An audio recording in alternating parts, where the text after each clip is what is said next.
जय जय राम, जय श्री राम, जय हो बागेश्वर धाम सरकार, जय हो हनुमान जी महाराज। कहा जाता है कि जब भी दो भाइयों के बीच में कोई पराई स्त्री आ जाती है तो वो उनके रिश्ते को बिगाड़ देती है, उनके आपसी प्रेम को समाप्त कर देती है। मित्रों, एक छोटी सी कहानी आज मैं आपको सुनाने जा रहा हूँ। यदि आपने उस कहानी को पूरा सुन लिया तो आपको सच में यकीन हो जाएगा वे कौन सी गलतियाँ हैं जिसको करने की वजह से इंसानों के भाईचारे के बीच में परिवर्तन आ जाता है, भाई भाई का नहीं होता है और आपसी मतभेद हो जाता है। मित्रों, तो बिना किसी देरी के आइए कहानी को शुरू करते हैं। एक समय की बात है कि दो भाई बहुत ही मिलजुल कर रहते थे बचपन से, और जब तक बड़े हुए एक साथ खेलते थे, एक साथ खाना खाते थे, एक साथ स्कूल जाते थे, हर काम में साथ साथ रहते थे। यदि कोई एक समय दूसरे को नहीं देखता तो बेचैन हो उठता, पूछने लगता कि कहाँ गया कहाँ गया। फिर वो एक साथ होकर ही सारा काम करते रहते थे। एक बार की बात है, वे बहुत ही ज़्यादा परेशानी में पड़ गए थे, उन्हें कहीं काम धाम नहीं मिल पा रहा था, पैसे की बड़ी तंगी आ गई थी। तो बड़े भाई ने छोटे भाई से कहा कि भाई एक काम करते हैं, यदि तुम तैयार हो तो हम लोग शहर चलते हैं, क्योंकि शहर में बहुत ही बड़े बड़े लोग होते हैं और उनके घरों में आसानी से काम मिल जाता है और अच्छे दाम मिल जाते हैं। यदि तुम तैयार हो जाओ तो हम लोग शहर चलें और शहर चल के कुछ काम धाम ले लेते हैं।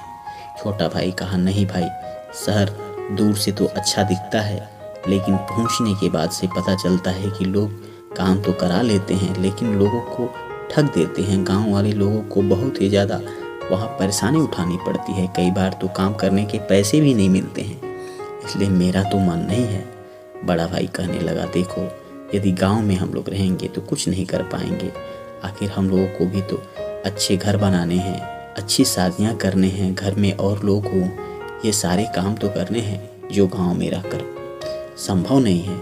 इसलिए तुम अपना मन बनाओ और हम लोग शहर चलते हैं। बड़ा भाई ने छोटे भाई को मना लिया और दोनों खुशी खुशी शहर के लिए निकल गए। चूँकि दोनों बहुत गरीब थे, इसलिए वो किसी साधन को लिए बगैर पैदल ही चल दिए। चलते चलते उन्हें राह में तमाम तरह की दिक्कतें हुई, लेकिन फिर भी वो शहर की तरफ पहुंच गए और शहर पहुंचकर जाकर सड़क किनारे चुपचाप खड़े हो गए थे। इन्हें नहीं पता था कि कहाँ काम मिलेगा, कौन उन्हें काम देगा। तब तक संयोग से एक व्यापारी उधर से गुजर रहा था। वह अपना गाड़ी रोककर इन दोनों को देखने लगा, इनके पास आया और पूछा, भाई तुम लोग कहाँ से आए हो और किसे ढूंढ रहे हो?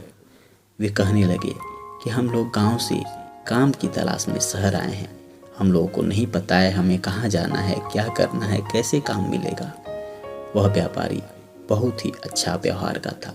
वह कहने लगा कि मैं कई दिनों से नौकर की तलाश कर रहा हूँ, यदि तुम तैयार हो जाओ दोनों तो तुम लोग मेरे घर चल के रह सकते हो और तुमको तुम्हारे मेहनत के अच्छे दाम मिलेंगे। मैं एक सोने का व्यापारी हूँ और गांव में मेरा बागीचा है, घर की साफ सफाई है और तुम लोग दोपहर के समय हमें भोजन लाकर पहुँचा दिया करोगे, तुम लोगों का यही काम रहेगा। दोनों बड़ा खुश हुए कि चलो शहर पहुँचते, कोई तो उन्हें पूछा, कोई तो उन्हें काम दे रहा है। दोनों उसके साथ बैठ लिए और उस व्यापारी के घर पहुँच गए। व्यापारी घर ले जाकर उन्हें अपनी पत्नी से कहा कि इन्हें भरपेट भोजन खिलाओ, ये काफ़ी देर से चलते चलते शहर आए हैं और ये काफ़ी भूखे प्यासे नज़र आ रहे हैं। दोनों को भरपेट उनकी पत्नी ने भोजन खिलाया। वे ऐसा भोजन खाए जो पहले कभी नहीं खा पाए थे। बड़ा खुश हुए। उन्होंने मालकिन से कहने लगे, क्या इस तरह के भोजन हम लोगों को रोज़ मिलेंगे? वह कहने लगी कि इससे भी अच्छे भोजन मिलेंगे। यदि आप लोग रहते हैं और अच्छे से काम करते हैं तो आप लोगों को सब सुख सुविधाएँ मिलेंगी। इस प्रकार से दोनों भाई उस व्यापारी के घर में रहने लगे और उनके घर का जो भी काम रहता सारा काम निपटाते। दोपहर के समय व्यापारी के लिए भोजन लेकर चले जाते और इसके बदले वह व्यापारी महीने के अंत में इन्हें 30-30 असरफियाँ दे दिया करता था। दोनों असरफियों को लेकर अपने पास रख लेते। ऐसे कुछ समय बीत गया और 1 साल बीतने के बाद से दोनों व्यापारी ने घर जाने का इच्छा जाहिर किया। जब दोनों भाई व्यापारी से कहने लगे कि हमें कुछ दिनों के लिए मोहलत दे दीजिए, हम लोग गांव जाना चाहते हैं, तो व्यापारी सोचा कि चलो ठीक है, गांव से घूम कर आ जाएंगे। उसने कहा, ये कुछ रुपए पैसे अपने पास रख लो और अपने खाने पीने का सामान भी यहाँ से भर लो, रास्ते में तुम्हें कुछ ना मिले तो ये सब खा लेना। दोनों भाई के पास पर्याप्त सामान हो गया था, रुपए पैसे हो गए थे, कुछ असरफियाँ भी हो गई थी जो उन्होंने सालों में इकट्ठा की थी। अब पूरा बैग भर उड़ के पूरी अपनी झोली कंधे में टांग कर दोनों अपने गांव की तरफ चल गए। रास्ते में उन्हें 2 जवान स्त्रियों पुरुष दिखाई दिए और दोनों उनके पीछे पीछे चलने लगे। छोटा भाई कहने लगा कि भैया, मुझे तो इन लोगों से डर लग रहा है, मुझे तो ये धूर्त नजर आ रहे हैं। बड़ा भाई कहने लगा, नहीं भाई, तुम चिंता ना करो, हम लोग तो अब 1 साल में खा पी के तंदुरुस्त भी हो गए हैं और इनमें तो एक स्त्री है, एक पुरुष है, हम 2 भाई मिलकर इनका डटकर सामना कर लेंगे, इन्हें हरा देंगे, तुम चिंता ना करो। मेरे पास एक सेठ जी का चाकू भी रखा है, यदि ये हम पे जुल्म करते हैं तो मैं इन्हें मार दूंगा।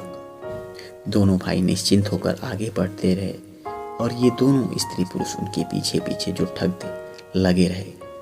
कुछ दूर रास्ते में चलने के बाद से जो पुरुष था वो बड़े भाई से कहने लगा कि भाई, ये मेरी बहना है और मैं इसे शादी करना चाहता हूँ। मैं बहुत दिनों से सुयोग्य वर की तलाश में हूँ। यदि तुम लोग तैयार हो जाओ तो तुम में से जो भी तैयार होगा उसके साथ मैं इसकी शादी कर दूंगा। बड़े भाई के मन में शादी का नाम सुनते ही उसे तमाम तरह के ख्यालात जागने लगे।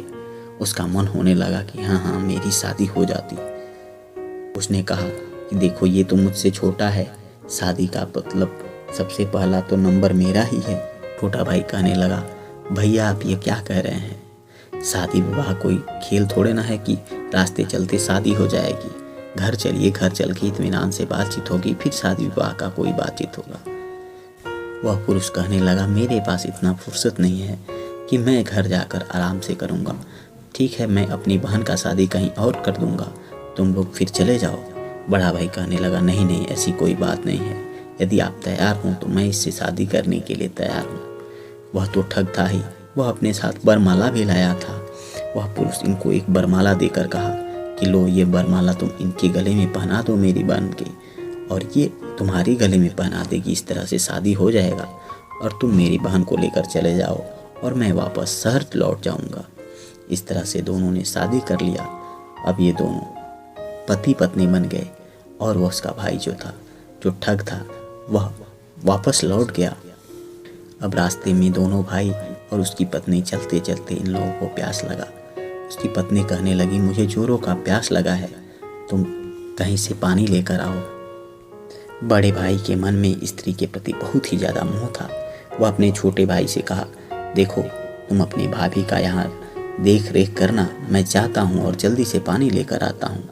वह घड़ा उठाया और पानी की तलाश में निकल गया। जब वह चला गया तो उसकी पत्नी थी, वह कहने लगी उसके छोटे भाई से कि देखो, मैं तो तुम्हें ही पसंद कर रही थी, मैं तुमसे ही शादी करना चाह रही थी, लेकिन बीच में ये तुम्हारा बड़ा भाई टांग अड़ाने लगा, इसलिए मुझे इससे शादी करनी पड़ी। मैं चाहती हूँ कि मैं तुमसे शादी कर लूँ। छोटा भाई कहने लगा, ये आप क्या कह रही हैं? अभी तो भैया के साथ आपकी शादी हुई है और इस तरह शादी कोई मजाक थोड़ा है कि अभी किसी दूसरे के साथ शादी होती रहेगी। ये आप कैसे कह सकती हैं? उसके बार बार समझाने पर भी वह औरत नहीं मान रही थी और वह जिद करने लगी। छोटे भाई ने कहा, नहीं नहीं, भैया आते हैं तो भैया से मैं सारी बातें कह दूंगा। इतने में उसका भाई पानी लेकर वहां पहुंच गया। उसे आता देख वह औरत अपने कपड़े फाड़ कर रो रो कर चिल्लाने लगी। उसका पति आकर पूछा, क्या हुआ क्या हुआ? वह कहने लगी कि देखो, तुम्हारे भाई ने मेरी इज्जत पे हाथ डाला है। छोटा भाई चिल्लाने लगा, कहने लगा, भैया इसकी बातों में मत आना, यह बहुत ही दुष्ट औरत है और यह हम दोनों को फंसाने की कोशिश कर रही है। लेकिन बड़ा भाई ना आओ देखा ना ताओ देखा, अपने छोटे भाई पर हमला कर दिया। दोनों लड़ाई करने लगे और लड़ते लड़ते बड़ा भाई जब हारने लगा तो बड़े भाई ने अपने झोली से वह चाकू निकाला और छोटे भाई का हत्या कर दिया। इस तरह से वह उसे मार दिया और अपनी पत्नी को कहा, चलो यहाँ से निकल जाते हैं। पत्नी थोड़ी दूर गई और कहने लगी, तुम तो एक हत्यारे हो और तुमने अपने भाई की हत्या की है, इस तरह से तुम्हें अभी राजा के सैनिक आएंगे और पकड़ कर लेकर चले जाएंगे। मैं एक हत्यारे के साथ कैसे रह पाऊंगी? तुमने बरसों से जिस भाई के साथ रहे थे उसकी हत्या कर दी, तो तुम भला मुझे कैसे छोड़ सकते हो? मैं तुम्हारे साथ नहीं जाऊंगी। थोड़ी देर बीता, इतने में जो उसका पति था, उस स्त्री का पुरुष था, वह सैनिकों को लेकर उसके पास आ गया और उस हत्यारे भाई को सैनिकों के हवाले करके उसका जो भी असरफियाँ था, जो भी सामान थे, रुपए पैसे थे, दोनों या स्त्री पुरुष ठग कर उन दोनों को लेकर अपने साथ चले गए। मित्रों, इसीलिए कहा जाता है कि पराई स्त्री और पराया धन बहुत ही ज़्यादा लोभ मोह का कारण होता है। इस पे कभी नहीं फंसना चाहिए।